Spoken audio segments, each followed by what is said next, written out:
We used a powerful AI model to create two intellectual thinkers, an atheist and a believer in God.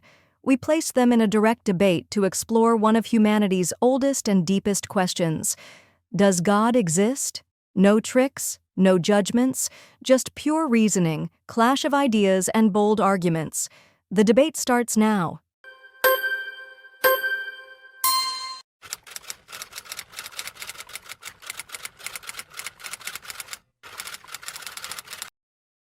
Yes, the existence of suffering and pain in the world is one of the strongest arguments against God's existence. If there's a God who is both all-powerful and all-loving, why would he allow innocent children to die of hunger? Why would cancer exist? Why would earthquakes and tsunamis destroy innocent families? I know some people say these sufferings are to test our faith or to give us free will. But these justifications aren't logical. A loving father would never torture his child to see how much they love him. An all-powerful God could create a world with both free will and love, but without all this unnecessary pain and suffering. It's like if I had a lab full of mice and deliberately let them suffer and die, just to see which ones would remain loyal to me. This would be unethical, even for an ordinary human, let alone a perfect and all-loving God. I don't deny the suffering that exists in the world. But this suffering isn't proof that God doesn't exist. In fact, without God, we couldn't even say something is bad or unethical. When you say innocent children's suffering is bad, you're using a moral standard that itself needs a transcendent source. Consider your mouse lab example. Why do you think harming mice is wrong? In a world without God, we're all just collections of atoms that randomly came together. In this view, suffering and pain have no real meaning. They're just chemical reactions in the brain. Besides, we can't be sure that God doesn't have good reasons for allowing this suffering. Like a child who doesn't understand why their parents allow them to get a painful vaccine. From our limited perspective, we might not understand all divine wisdom. Your comparison with giving a child a vaccine is interesting, but there's an important difference. Parents know the vaccine is necessary for the child's health, and its short-term pain prevents dangerous diseases. But when a child dies of hunger, what greater good is there? Regarding ethics without God, your argument isn't logical. We can decide what's right and wrong based on the consequences and impacts of our actions on others. If an action causes unnecessary suffering to intelligent beings, that action is morally wrong. We don't need God to understand this.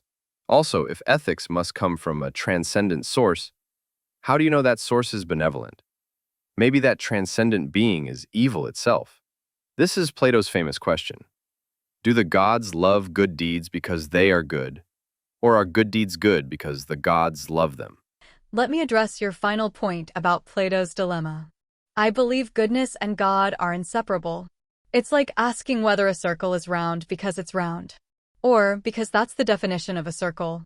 God is the embodiment of absolute good, so he can't be evil. Regarding the example of starving children, it's true we can't see the greater good, but that doesn't mean it doesn't exist. You're drawing a general conclusion from our limited knowledge. It's like an ant saying that because it can't understand why humans destroy its nest to build a hospital, there must be no good reason. About ethics without God, the problem is you can't explain why we should care about others' welfare. In a materialistic world, why should the suffering of others matter to me? This becomes just a personal preference, not an objective moral truth. The problem with your ant comparison is that we humans, unlike ants, have the ability for moral understanding and analysis. And with this ability, we see that many of the world's sufferings are completely meaningless and unnecessary. You ask why we should care about others' welfare. I say this is a question that should be asked of a believer. Do you only care about others because God said so? Meaning, if God said torturing children was good, would you accept it? As social and rational beings, we can understand that cooperation and empathy are essential for survival and the advancement of society. Ethics comes from this natural and evolutionary understanding, not from the commands of a transcendent being. Besides, history has shown that religious beliefs themselves have sometimes led to immorality and violence. Your argument about the social and evolutionary origin of ethics has a fundamental problem. Evolution can only explain why we feel certain actions are right or wrong, not whether they actually are right or wrong. It's like saying that because evolution made us like sweetness, eating sweets is a moral truth. Regarding your question about torturing children, you're making an impossible assumption. It's like asking what would happen if 2 plus 2 equaled 5. God can't say torturing children is good, because that contradicts his nature of being absolutely good. It's true that some religious people have done immoral things, but this shows they've deviated from their religious principles. Not that religion itself is problematic. Just like if a scientist cheats, it doesn't mean the scientific method is wrong. It's interesting that you say my example of child torture is an impossible assumption, because the very God you're talking about is allowing children to suffer right now. You say God can't consider torturing children as good, because it contradicts his nature. But this same God allows war, famine, and disease to torture children. The 2 plus 2 equals 5 example isn't accurate either.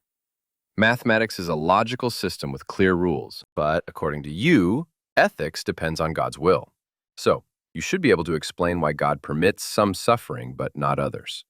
About evolution, it's true that our moral feelings are products of evolution, but we can examine and refine these feelings with reason and logic. Just like science begins with sensory observations but reaches objective truths through logic and experimentation. You're comparing natural suffering with intentional suffering, which isn't right. When someone deliberately tortures a child, that's different from when a natural disaster happens. It's like the difference between someone deliberately setting your house on fire versus lightning causing a fire. Regarding the difference between mathematics and ethics, this actually confirms my example. Just as mathematical truths exist independently of us, moral truths also exist independently of us and are rooted in God's nature. These moral truths are unchangeable like mathematical laws. Your comparison with science is also problematic. Science can only tell us what is, not what should be. You can't derive shoulds from is. So even if we know empathy and cooperation are beneficial for society's survival, this alone can't be a moral principle. The distinction you make between natural and intentional suffering actually works against God's existence. Because if there's a God who controls everything, all suffering would be considered intentional. Lightning, earthquakes, and diseases are all under God's control, and he could prevent them, but doesn't. Regarding is and should, your argument isn't logical. We can reach ethical principles by understanding the consequences of our actions and considering common human goals, like reducing suffering and increasing welfare. It's like when we know the goal of chess, winning the game. We can understand which moves are good and which are bad. Your claim that ethics is unchangeable like mathematics contradicts religious history. Different religions, and even a single religion over time, have had different interpretations of ethics. This shows that religious ethics isn't fixed and changes with society. When you say God could prevent all natural disasters, you're imagining an unrealistic world. The laws of nature are essential for the world to function. For instance, the same tectonic plate movements that cause earthquakes are necessary for forming mountains and maintaining Earth's atmosphere. Your chess example is interesting, but remember that humans created the rules of chess. In a world without God, who determines the purpose of life, why should reducing suffering be the goal? Someone might say increasing power or personal pleasure is more important. About changing religious ethics, you're confusing human interpretations of moral principles with the principles themselves. It's like saying, because our understanding of physics has changed throughout history, the laws of physics have also changed. Moral truths are constant. It's our understanding of them that evolves. About the necessity of natural laws, look, an all-powerful God could create a world where these laws work without causing suffering. Why couldn't earthquakes only occur when nobody is in the area?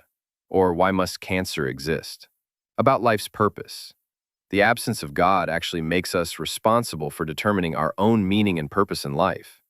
And most humans, regardless of religion, conclude that reducing suffering and increasing happiness is a more logical goal. Even someone pursuing power and personal pleasure, when thinking deeply, realizes that in a society full of suffering, they too cannot achieve their desires. Your comparison with physics isn't accurate either. We can discover the laws of physics through experimentation and observation. But how can we discover these fixed moral truths you're talking about? You've asked a very good question about discovering moral truths. We can reach these truths through a combination of reason, moral intuition, and divine revelation. Just like understanding reality requires not only our five senses, but also reason and logic. But let's return to the laws of nature. You say God could create a world where earthquakes only happen in uninhabited areas. But this means God would have to constantly interfere with natural laws. It's like a programmer constantly modifying their code. The result would be an unstable and unreliable system. About life's meaning. The problem is that in a random, purposeless world, even that logical conclusion you mention is just an evolutionary illusion. Why should we trust the conclusions of a brain that evolved only for survival? Your programming comparison is interesting, but a good programmer designs their system from the start, so it doesn't need constant modification. An all-powerful God could have written the laws of physics from the beginning, in a way that doesn't cause unnecessary suffering. You say we shouldn't trust the conclusions of an evolved brain, but this argument refutes itself, because belief in God is also a product of this brain. How can we trust our understanding of God and revelation when, according to you, we can't trust our brains? About the combination of reason, intuition, and revelation, the problem is that different revelations say contradictory things. Which one should we believe? At least in science, we can reach agreement through experimentation and observation. But with revelation, everyone has their own claim, and there's no way to verify it. You've made a good point about contradictions between different revelations. But this problem exists in science too. Scientific theories sometimes contradict each other. The solution is to find the best explanation, using reason and experience. Just as a scientist chooses the theory that provides the better explanation from among different theories, we can also choose the most logical religion from among different religions.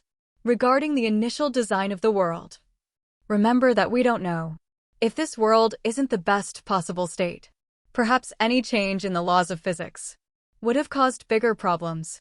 It's like telling an engineer why they didn't build a stronger bridge, while not knowing that a stronger bridge might have caused other problems. And about trusting our brains, there's an important difference. If God created us, we can be confident that our reasoning ability was designed to understand truth, not just for survival. Your comparison between scientific theories and religious revelations isn't accurate.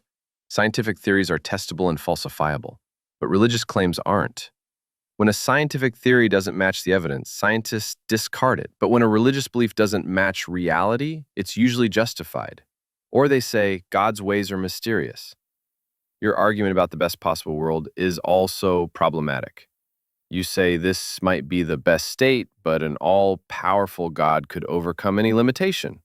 The bridge example isn't appropriate because an engineer has physical limitations, but God doesn't. And finally, your argument about trusting reason is circular. You say, because God created our reason, it's trustworthy. But how do you know God created our reason? Because your reason tells you so? This argument goes in circles. It's true that scientific theories are falsifiable, but many religious beliefs can be falsified too. For example, if it were proven that Jesus never existed, this would refute Christianity. Or if it were proven that the Quran contains contradictions, this would reject its claim of divine origin. Regarding God's omnipotence, you're presenting an oversimplified concept. Omnipotence means the ability to do anything logically possible, not contradictory things. God can't both give us genuine free will and prevent all our bad choices. That's contradictory. And about the circular argument, we discover God's existence through various ways: personal experience, philosophical reasoning, historical evidence, and the order in the universe. Trusting our reason is just one of these paths, not the only way. The problem is that the personal experiences you mention exist in all religions. A Hindu would say they've experienced Krishna. A Buddhist would say they've reached nirvana. These experiences can't all be true simultaneously. Regarding falsifiability, your examples aren't accurate. Even if it were proven Jesus didn't exist, many Christians would say faith in the spiritual meaning is more important than historical reality. Or if contradictions were found in sacred texts, they'd say we need to find the correct interpretation. And finally, the order in the universe you talk about could be the problem or the product of natural processes. Darwin showed that even the most complex organisms can emerge without an intelligent designer. We no longer need to assume God's existence to explain the order in nature. Evolution theory only explains how different species derive from each other. It can't explain why anything exists at all, or why the laws of physics are so finely tuned that life became possible. Regarding different spiritual experiences, I agree they can't all be true in the same sense. But this is like several people touching an elephant in the dark. Each understands part of the truth. The variety of spiritual experiences might represent different aspects of a transcendent truth. And about falsifiability, it's true that some believers deny any evidence. But this problem exists in science too. Some scientists cling to their theories, despite contrary evidence. This is a weakness of humans, not a weakness of religion or science itself. Your comparison of the elephant story and religious experiences is problematic. In this story, there's a real elephant that everyone is touching. But with religious claims, you first need to prove that there's actually something to touch. Regarding the fine-tuning of physical laws, there are two problems. First, we don't know how precise these settings really are. Perhaps life could form under very different conditions. Second, even if these settings are precise, the multiverse theory could explain it. Among infinite universes with different laws, we naturally exist in one where life is possible. And finally, it's true that some scientists cling to incorrect theories, but eventually, the scientific community reaches consensus through evidence and experimentation. But in religion, there's no objective way to resolve disagreements. The multiverse theory you brought up has serious problems itself. First, there's no way to test or prove it. Exactly the same criticism you make of religious beliefs. Second, even if it's correct, it still can't explain why anything exists instead of nothing. Regarding the elephant comparison, you're confusing the premise with the conclusion. I'm not trying to prove God's existence with this example, but rather showing that the diversity of religious experiences doesn't necessarily mean they're all wrong.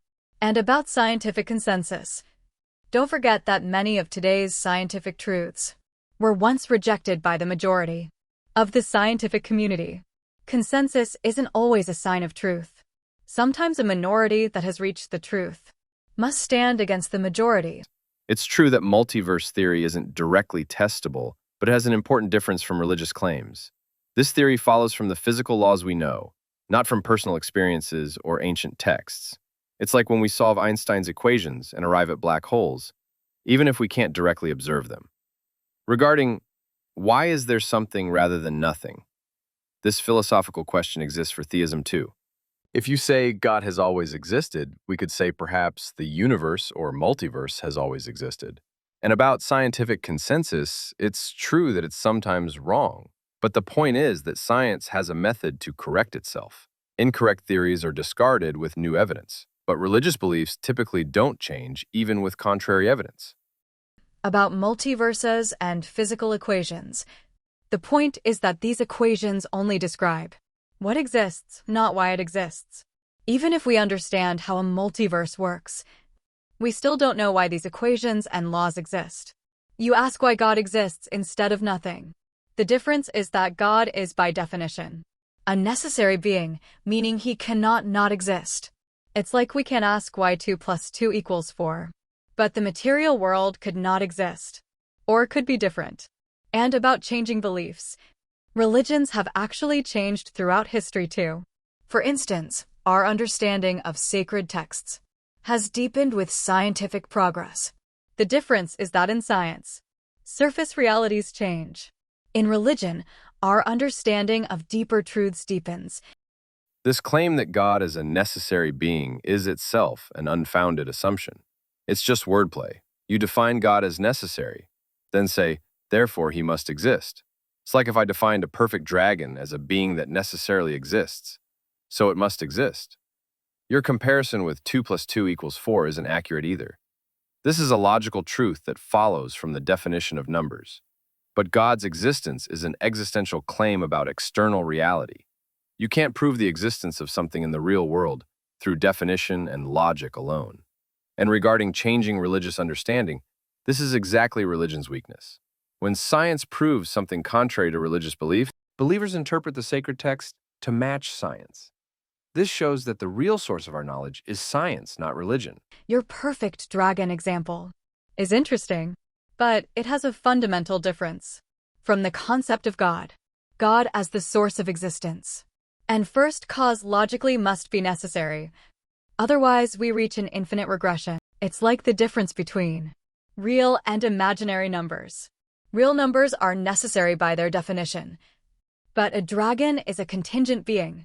Regarding the interpretation of religious texts, this isn't necessarily a weakness. Science also interprets old theories with new data.